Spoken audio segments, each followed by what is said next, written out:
What's today's date? Well, you can see from the bottom of the screen it's the 24th of June. But how do we get SQL Server to tell us what the day's date is? Well, there are three different ways. Current underscore timestamp, get date with brackets, and sys date time with brackets. Do we really need three different ways to get today's date? Turns out no, we don't, but there is a reason. Get timestamp is the standard version of getting today's date and time, which is in more than just SQL Server. It's used in other SQL languages. Microsoft presumably didn't like the format of current underscore timestamp. It's nothing that they use. They don't generally use underscores in their functions. And so they created their own version called getDate. So if I run those, you'll see those give us exactly the same answer. And what data type is this? If I run it again, what data type do you think that is? Well, it's got accurate to 3 decimal places, and the last one is always a 0, 3 or 7, so that makes it a date time. This one, which was introduced more recently, gives it as a date time 2, which is more accurate than a date time. So here you can see it being accurate to 7 decimal places. And you can see that the answers are not identical because it's taken 3/100ths of a second, 3/1000ths of a second to get the answer. Or it may have been that this is 185 rounded down to 183, so it may have taken just 2 or 1/100th of a second. We don't know. This is not precise enough to be able to give us the exact difference. So if you want to get a more exact answer of where it's right now, here you go, sys date time. Let's have a look at a few other date functions.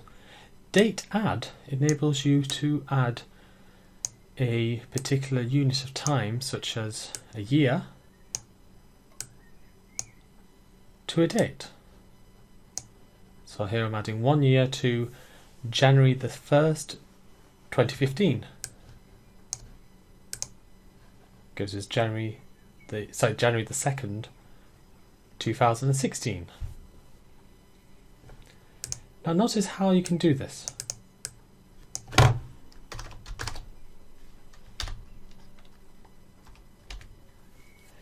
You can give it month, minute, microsecond, year. There's so many different things you can do, and you can actually do it in plain English. Here we can extract the hour. You remember last lecture we were not able to extract the hour from a date, but date part allows us to extract the part of a date, or time, in this case a time. So it's the 3rd hour. Now here's an oddity. Not the function date name, but how it is actually, you can actually use IntelliSense. So open brackets, and I have to have the interval. So I want the interval, I want the weekday, so Friday, Tuesday, Wednesday, whatever the days. So if I start typing in weekday, you'll notice that IntelliSense is not actually working. But if I delete what I've just done and try again, IntelliSense works. Very odd. You've also got ISO week. So that's a week number. Week means week of a year. ISO week also means week of a year, except if a year starts on a particular day, like a Friday, Saturday or Sunday, week 1 of that year is counted as the next week, whereas if it starts on a Monday, Tuesday, Wednesday, Thursday, it's counted as the previous week.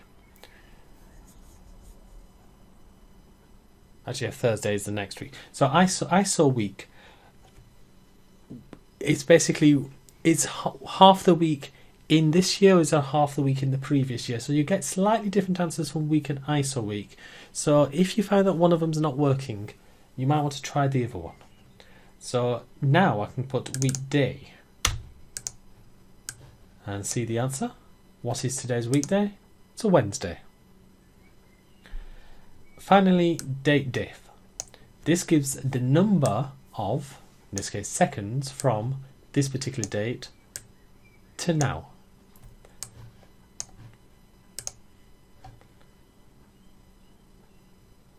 $15,162,000, a very nearly round number. And obviously this will change every time I click on it because now changes. What would happen if I put in the word month? Well, we're going from January, it's now June, that's 5 months and 22 days. What does it do to the 22 days? Nothing. It just gives us the exact number.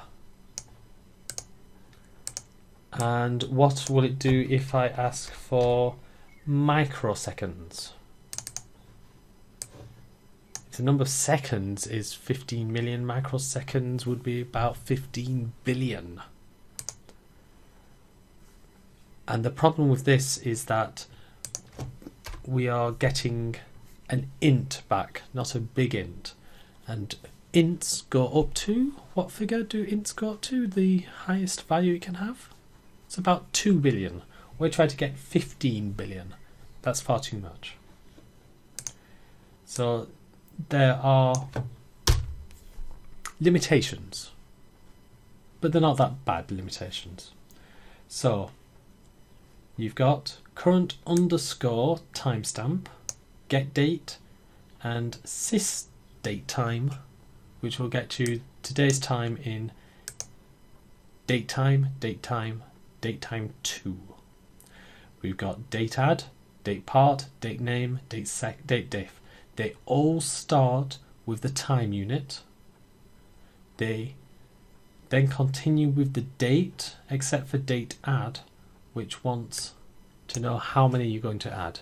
Date diff wants the time unit and then the early date and then the later date.